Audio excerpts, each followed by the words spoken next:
कृष्ण को सिरदर्द और इलाज भी अजीब।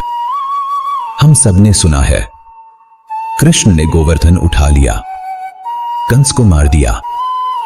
लेकिन एक दिन खुद श्री कृष्ण को ऐसा सिरदर्द हुआ कि न वैद्य काम आए न दवा, और जो इलाज मिला वह इतना अजीब था कि सब देवता भी डर गए।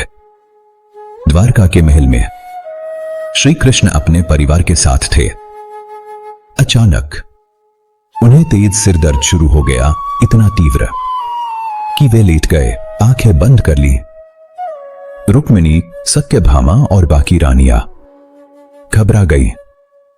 वैद्य बुलाए गए, औषधि, जड़ी बूटी, मंत्र उपचार सब कुछ किया गया, लेकिन कुछ भी असर नहीं हुआ।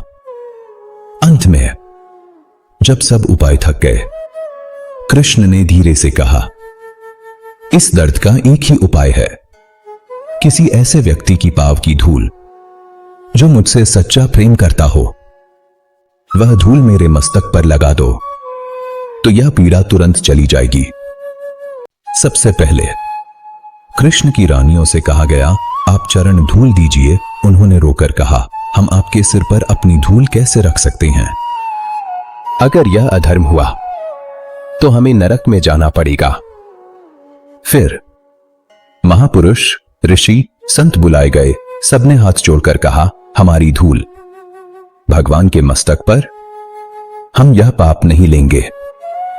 यहां तक कि कुछ देवताओं ने भी कहा, यह तो मर्यादा के विरुद्ध है। धीरे धीरे यह समाचार वृंदावन तक पहुंचा।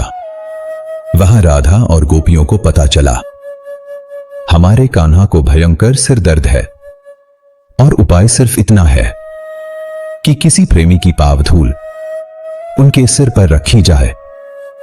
जैसे ही उन्होंने सुना, न उन्होंने शास्त्रों की चर्चा की, न पाप पुण्य की। वे बस एक ही बात सोच पाई, कान्हा का दर्द तुरंत कैसे मिटे। गोपियों ने कहा, अगर हमारे पाव की धूल से कान्हा का दर्द कम होगा तो हम अभी देते हैं। किसी ने पूछा, तुम्हें डर नहीं लगता? भगवान के सिर पर चरण धूल रखना भारी पाप है। गोपियों ने मुस्कुराकर उत्तर दिया, अगर हमें इसके बदले नरक भी मिल जाए तो हमें स्वीकार है, बस कान्हा को दर्द नहीं होना चाहिए। उन्होंने अपने चरणों की धूल कपड़े पर इकट्ठी की और नारद जैसे दूतों के हाथों द्वारका भिजवा दी।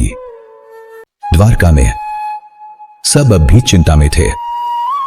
जब वह धूल पहुंची और प्रेम से कृष्ण के मस्तक पर लगाई गई तो क्षण भर में उनका सिरदर्द गायब हो गया।